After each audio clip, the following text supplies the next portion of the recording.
जय हिंद। हाल ही में कुछ समय पहले ही बिहार में मुखिया पद का चुनाव हुआ है।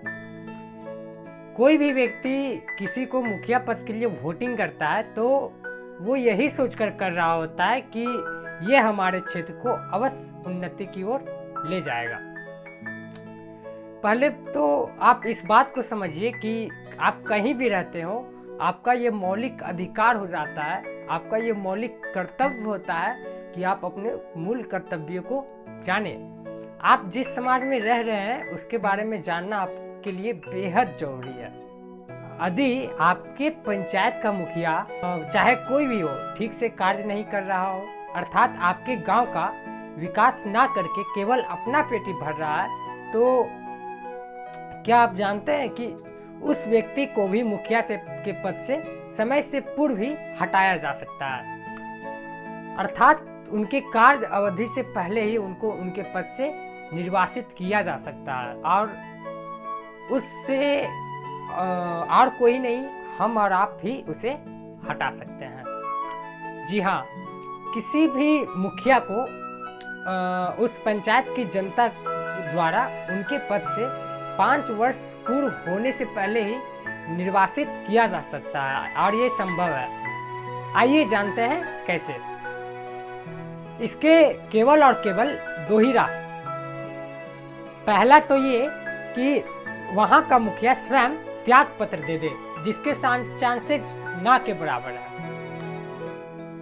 और दूसरा ये कि मुखिया के खिलाफ अविश्वास प्रस्ताव लाया जाए। तो अर्थात ग्राम पंचायत के कुल मतदाताओं की संख्या के साधारण बहुमत संख्या से उसमें विश्वास न रहने का प्रस्ताव पारित किया जाए। ऐसा होने पर वहां के मुखिया को उनके पद से समय से पूर्व ही निर्वासित किया जा सकता है।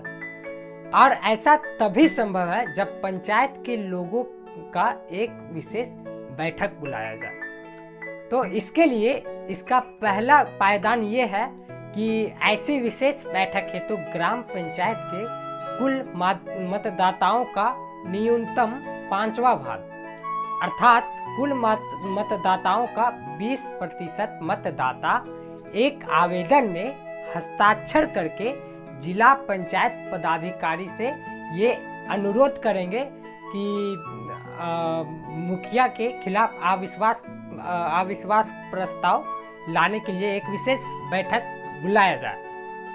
अब ऐसी विशेष बैठक के लिए नोटिस जारी की जाएगी।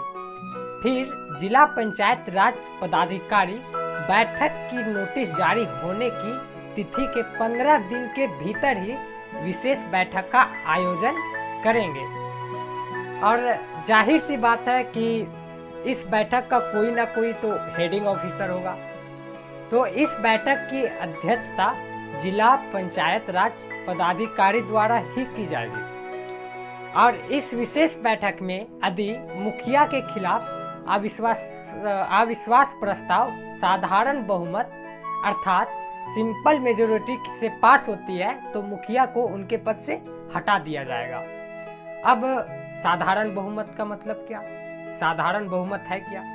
तो आइए साधारण बहुमत को सबसे पहले एक उदाहरण द्वारा समझते हैं। मान लेते हैं कि किसी सभा में अधिकतम सीटों की संख्या 100 है और जिस दिन आपने अविश्वास प्रस्ताव लाया है उस दिन उस सभा में केवल 80 लोग ही प्रेजेंट हुए हैं, 80 लोग ही उपस्थित हुए हैं। 80 का 50% अर्थात 80 का हाफ कितना हो जाएगा? 40।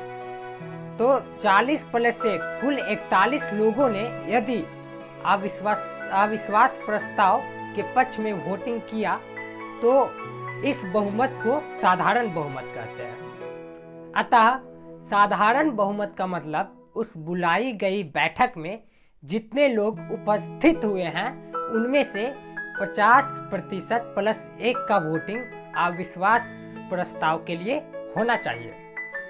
ऐसा होने पर मुखिया को उनके पद से निर्वासित कर दिया जाएगा। इस प्रकार हम और आप मिलकर ही मुखिया को उनके पद से 5 वर्ष से पूर्व ही हटा सकते हैं। अब आइए जानते हैं कि कब कब आप मुखिया के खिलाफ अविश्वास प्रस्ताव ला सकते हैं और कब नहीं ला सकते। मुखिया के पद अवधि के प्रथम 2 वर्षों के बाद ही मुखिया के खिलाफ अविश्वास प्रस्ताव लाया जा सकता है, अर्थात मुखिया की पद अवधि के प्रथम 2 वर्ष ऐसा कोई अविश्वास प्रस्ताव नहीं लाया जा सकता तथा उनके कार्यकाल के अंतिम 6 माह के दौरान भी मुखिया के विरुद्ध कोई अविश्वास प्रस्ताव नहीं लाया जा सकता है। नियम के अनुसार यदि मुखिया का अविश्वास प्रस्ताव पारित नहीं होता है तो अगले 1 वर्ष तक पुनः अविश्वास प्रस्ताव नहीं लाया जा सकता। ऐसा नहीं है कि अगर आप मुखिया के खिलाफ अविश्वास प्रस्ताव लाना चाहते हैं या लाएंगे तो आप भारत के वो पहले पंचायत में आ जाएंगे जहां मुखिया के खिलाफ अविश्वास प्रस्ताव लाया गया। भारत में इससे पहले भी मुखिया के खिलाफ अविश्वास प्रस्ताव लाया जा चुका है और इस भारत में तो ऐसा होता है कि कई लोग पैसे लेकर वोटिंग कर देते हैं। पहले तो आप इस बात को समझिए कि यदि मुखिया आपको 2000 देकर वोटिंग खरीद रहा है, अपना वोट खरीद रहा है, तो कहीं ना कहीं आपका वो 20,000 रुपया आपका घोटाला कर रहा है। तो ऐसा ना करें तब तक। और आपका ये जानना बेहद जरूरी है कि मुखिया के क्या क्या कर्तव्य हैं, मुखिया के कौन कौन से कार्य हैं। तो अगले वीडियो में मैं मुखिया के कार्य को बताऊंगा।